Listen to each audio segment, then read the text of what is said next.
Assalamu alaikum. I am Sarwar Jamal, lecturer in computer science from Sir Syed Government Girls College. This is my sixth lecture of BCS fifth semester course Files and Database. Before proceeding to today's lecture, I would like to thank our honorable and well-esteemed principal, Professor Halda Parveen, for her ceaseless support and active assistance. After completing today's lecture, students, you will be able to define data independence and the type of data independence, logical data independence and physical data independence. You will be able to differentiate between logical data independence and physical data independence. Now, what is data independence in three schema architecture? In our previous lecture, we discussed a very important and fundamental topic of database systems, the three-tier architecture and the three schema architecture with all its three data abstraction layers, external layer, conceptual layer, and internal layer respectively. Basically, it is one of the main important objective of the three schema architecture to provide data independence. So we can say data independence is the characteristic feature of three schema architecture. It is the outcome of three-layer architecture. So we will explore what is data independence. It is the capacity to change the schema at one level of a database system without having to change the schema at the next higher level is known as data independence. Okay, students, when a database is designed, created, deployed, and populated in any organization, and as the system grows, it is possible that user requirements may change with the passage of time, or certain changes need to be done either at internal level or conceptual level. So these changes in lower level do not affect the upper level. So this is the main theme or the concept of data independence. How many types of data independence types are there? There are two types of data independence: logical data independence and physical data independence. Logical data independence. It is the capacity to change the conceptual schema without having to change external view or external schema or the application programs. So basically, in the logical data independence, it provides the immunity of the external schema to change in the conceptual schema. Users can be shielded from changes in the logical structure of the data, or users at external level can be shielded from changes in the choice of relations to be stored, how the different relations are stored. So no matter how the arrangement is lying in the database, there will be no effect at the external level. So what type of changes can be made or are allowed at the conceptual level? Changes such as addition of new record types, new data items, new relationships should be possible without affecting existing external views, or the conceptual level shows relationships among data including constraints and semantic information. So we will see we can add, modify, delete a new attribute, entity, or relationship is possible without a rewrite of existing application programs, and merging two records into one, breaking an existing record into two or more records, or changing the constraints. Again, we have the three-tier architecture example here. We can see the external schema, the topmost schema, the conceptual or the logical schema, and the internal schema. Here we can see the logical data independence is present at the conceptual and the external level. Whatever changes are made at the conceptual representation or at the logical representation of conceptual level, what are the different changes that can be made? Changes in the entity, addition, insertion, deletion, modification in the entities, attributes, and relationships and their constraints.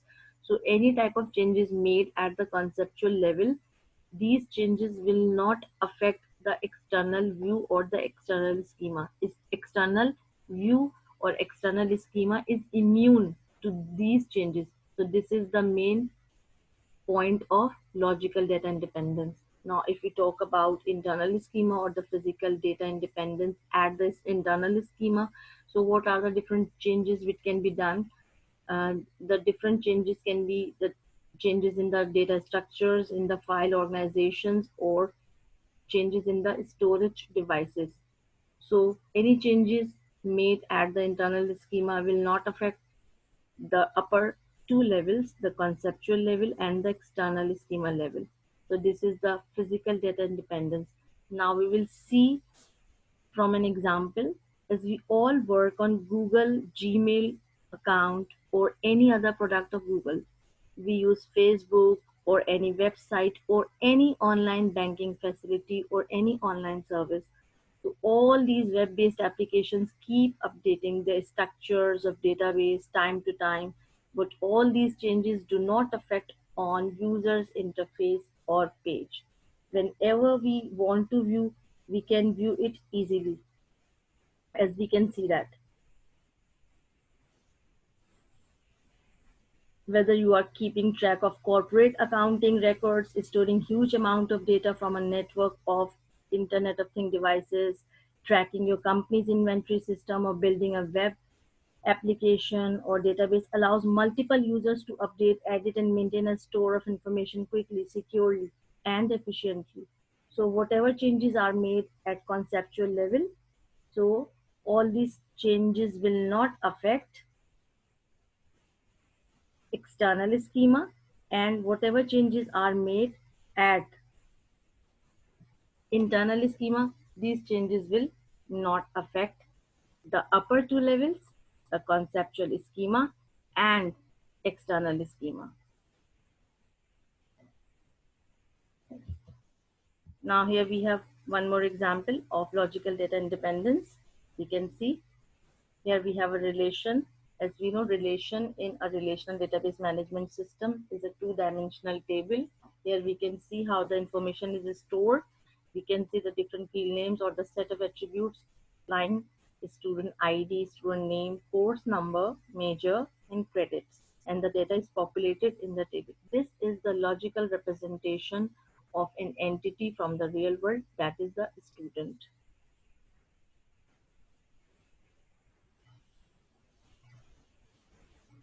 As we can see, if we want to delete a record or we want to delete a complete field, so we can see how the fields are deleted. If this deletion takes place at the conceptual level, then there will be no change at the external level. So this is the main point of logical data independence. We have one more example. Here we have two relations, student and class, and we can see the set of attributes. Here, one of the most tremendous feature, the referential integrity and the foreign key concept and the primary key concept.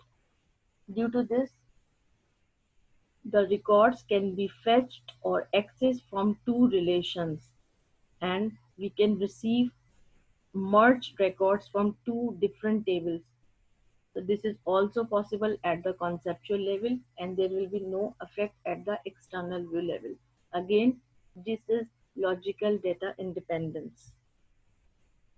Now, what is physical data independence? Physical data independence is the ability to modify the inner schema without having alteration to the conceptual schema or application program. So basically, this is the ability to change the physical schema without changing the logical schema. You want to make changes in the internal level, but there will be no change at the logical schema level. This is called physical data independence. For example, a change to the internal schema, such as using different file organization or storage structures or storage devices or indexing strategy, should be possible without having to change the conceptual or external schema level. So these changes are allowed. Now we can see which type of alterations in the internal schema might include. We can see now, any organization may switch from hard disk to solid state drive. It is significantly faster because older hard disk storage technologies run slower. We know that. So solid state drives speed up computers, data access, and retrieval significantly due to their low read access times and fast throughputs. So that is why if organization may shift from hard disk to solid state drive, it will be a good decision. And due to this change at the physical level, there will be no harm at the two upper levels, conceptual and the external level. Now let's talk about the changes in the data structures at the physical level. So we have different types of data structure mechanisms: stack, linked list, and tree, and B tree. So these are the different data structure mechanisms. Any organization wants to change the structure of the file or the data organization, how the data is stored or arranged at the abstract level. So if organization replaces one data structure from the other data structure, or organization is using a stack and wants to move to tree or the B tree for better performance, then there will be no effect at the external and at the conceptual level.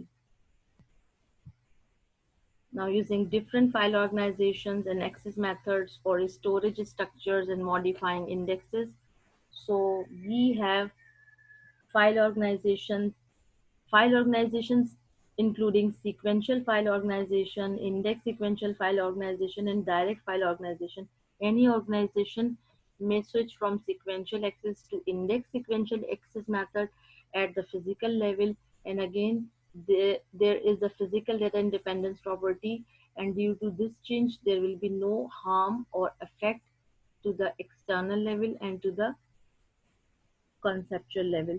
So basically, the physical data independence. What happens at the physical data independence? Whatever changes are modified or made at these level, modifications at physical level are necessary occasionally to improve the performance.